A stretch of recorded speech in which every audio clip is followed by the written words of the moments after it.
Assalamualaikum warahmatullahi wabarakatuh. Kami di sini akan mempresentasikan hasil kerja proyek kami yang bertemakan tentang aplikasi penjualan pulsa menggunakan router berbasis Android. Sebelum itu, kami di sini beranggotakan 5 orang. Ada Deliana Irdiana, Anggi Hikmah Putri, Muhammad Chandra Darmawan, saya sendiri Muhammad Rifali Yusuf, dan Mujizat Ramadan. Selanjutnya, latar belakang. Komunikasi adalah salah satu aktivitas yang paling mendasar dalam kehidupan umat manusia. Perkembangan komunikasi antar manusia tidak terlepas dari pengaruh naluri kemanusiaan itu sendiri. Begitu pentingnya komunikasi bagi manusia, hal ini yang kemudian mendorong manusia untuk terus mengembangkan teknik maupun teknologi komunikasi.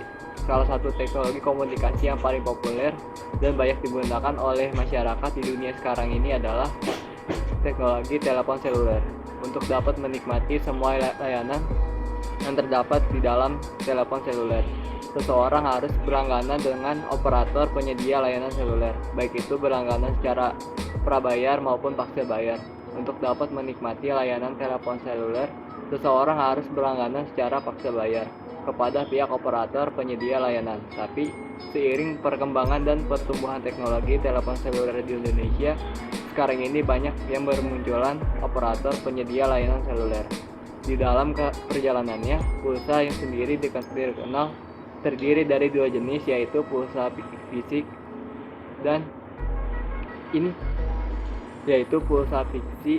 dan pulsa elektronik. Penjualan pulsa yang dilakukan secara manual biasanya di dalam pencatatan laporan penjualan juga dilakukan secara manual. Pencatatan laporan penjualan pulsa manual juga sangat rentan terjadi human error. Oleh karena itu, si pulsa ingin membuat sebuah sistem yang dapat mempermudah dalam melakukan proses penjualan pulsa elektronik, yang dapat menangani proses penjualan pulsa yang otomatis terjamin di dalam memberikan sebuah laporan penjualan yang valid, dapat dipertanggungjawabkan, serta bertahan lama implementasi tampilan program. Selanjutnya, tujuan dan manfaat penelitian. Tujuan penelitian ini adalah untuk menghasilkan suatu aplikasi penjualan pulsa elektronik berbasis web yang dapat memberikan kemudahan dan melakukan transaksi penjualan pulsa, serta memberikan laporan penjualan yang valid dan dapat bertanggung jawab. Adapun manfaat penelitian ini adalah sebagai berikut. 1. Bagi penulis, mendapatkan pengalaman membuat sebuah perangkat lunak. Yang kedua, bagi universitas, merupakan tolak ukur terhadap pemahaman dan penguasaan yang dimiliki mahasiswa. Yang ketiga, bagi si pulsa, diharapkan dapat menghasilkan sistem penjualan pulsa elektronik yang lebih sistematis, praktis, serta memberikan laporan transaksi yang valid dan dapat dipertanggungjawabkan bagi si pulsa, sehingga dapat memberikan keuntungan yang dapat memajukan si pulsa. Lalu berikutnya ada metode penelitian. Di sini dalam perencanaan ini menggunakan metode waterfall, di antaranya sebagai berikut. Yang pertama, kita menggunakan komunikasi, perencanaan, dan pemodelan. Lalu di sini ada ruang lingkup. Dalam penulisan tugas akhir ini, kami mengambil objek perancangan pada pembelian pulsa elektronik maupun voucher. Batasan atau ruang lingkup diperlukan untuk menghindari penafsiran yang berbeda terhadap masalah yang akan dibahas. Makalah ini membahas proses input nomor pembelian pulsa, memilih jumlah pulsa yang dibeli, dan menampilkan pengisian pulsa yang sudah berhasil atau gagal. Landasan teori. Yang pertama, di sini ada definisi mobile programming. Mobile programming adalah proses pembuatan aplikasi untuk perangkat mobile, baik yang bersifat offline atau online. Pengembangan aplikasi di perangkat mobile disebut dengan mobile programmer atau mobile developer.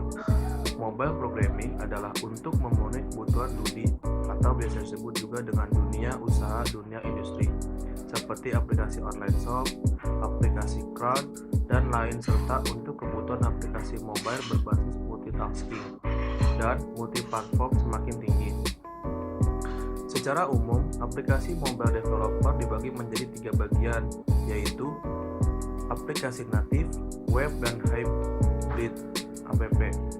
Keuntungan utama dari jenis aplikasi ini adalah performanya yang tinggi serta memiliki user experience yang baik karena developer mengembangkan aplikasi ini menggunakan UI dari perangkat natif. Di sini saya akan menjelaskan tentang definisi Android. Android adalah sebuah sistem operasi pada handphone yang bersifat terbuka dan berbasis pada sistem operasi Linux.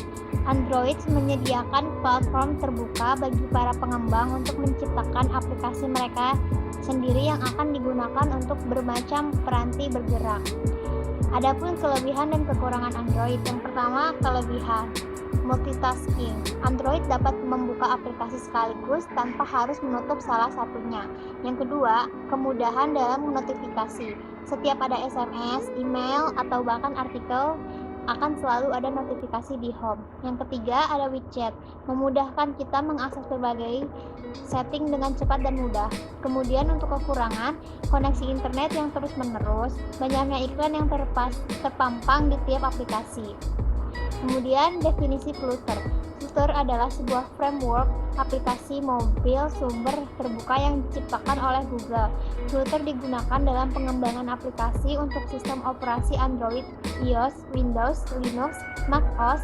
Versi pertama Flutter dikenal sebagai Sky. Flutter ditulis dengan bahasa pemrograman Dart.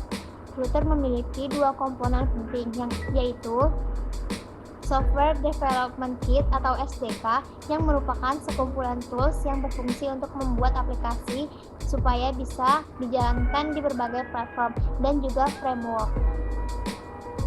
Kelebihan dan kekurangan framework Flutter. Kelebihan: 1. Pengembangan aplikasi lebih mudah dan cepat.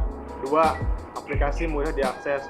3. Performa seperti aplikasi natif. Kekurangannya, yang pertama itu library pihak ketiga yang belum banyak. Kedua, aplikasi yang dihasilkan berukuran besar. Ketiga, perlu belajar bahasa pemrograman baru. Definisi Dart. Dart merupakan programming language lintas platform atau platform independen, dikembangkan oleh Google dan kemudian disetujui sebagai standar oleh ECMA yang saat ini digunakan untuk membangun aplikasi web, server, desktop, dan seluler.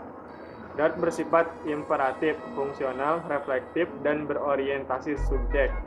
Bahasa Dart sendiri bersifat open source yang sintaksnya merupakan sintaksis gaya C sederhana.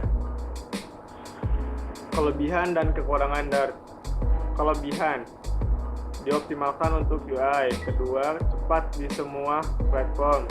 3. Mendukung banyak arsitektur. Kekurangannya yaitu sulitnya untuk menggunakan pustaka JavaScript. Yang kedua, resource yang terbatas. Dan yang terakhir, jumlah informasi seputar Dart masih minim. Selanjutnya ada implementasi dan analisis kebutuhan. Di implementasi ada transaksi penjualan pulsa yang dilakukan oleh Jimmy. Dia membeli pulsa Telkomsel seharga 17.000 dan dia mengeluarkan uang 20.000, jadi dia menerima kembalian 3.000. Analisis kebutuhan.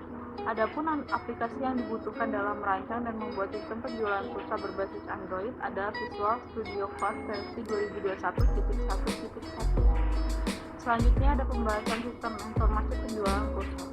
Sistem pengolahan data penjualan pulsa merupakan sebuah sistem yang mengolah data-data mentah menjadi sebuah informasi sehingga dapat disampaikan bagi pengguna. Sistem pengolahan data penjualan pulsa pada outlet pulsa terdapat beberapa data yang dapat diolah dan disimpan ke dalam database sistem pengolahan data penjualan pulsa. Diantaranya ada data admin, data harga, data nominal, dan data transaksi, dan data laporan. Sistem pengolahan data penjualan pulsa yang dibuat telah dapat menggantikan transaksi penjualan secara manual, di mana sistem dapat meringankan dalam hal laporan maupun pada saat transaksi penjualan. Sistem pengolahan data penjualan pulsa ini dapat meminimalisir kesalahan dari pengguna pada saat transaksi penjualan. Dan dapat disimpulkan bahwa pada zaman modern seperti sekarang ini, kehidupan kita tidak lepas dari yang namanya mobile. Mulai dari urusan makanan, transportasi, sampai pekerjaan kantor bisa dilakukan melalui mobile. Perkembangan teknologi komunikasi sangat pesat dan cepat. Hampir semua orang sekarang dapat berkomunikasi dengan cepat dan mudah. Sesuai dengan perkembangan zaman teknologi, komunikasi semakin berkembang dan terus berkembang. Oleh karena itu, kemajuan teknologi itu bisa berdampak positif dan dapat pula berdampak negatif, tergantung ke arah mana kita menjalankannya. Sekian presentasi dari kelompok kami. Wassalamualaikum warahmatullahi wabarakatuh.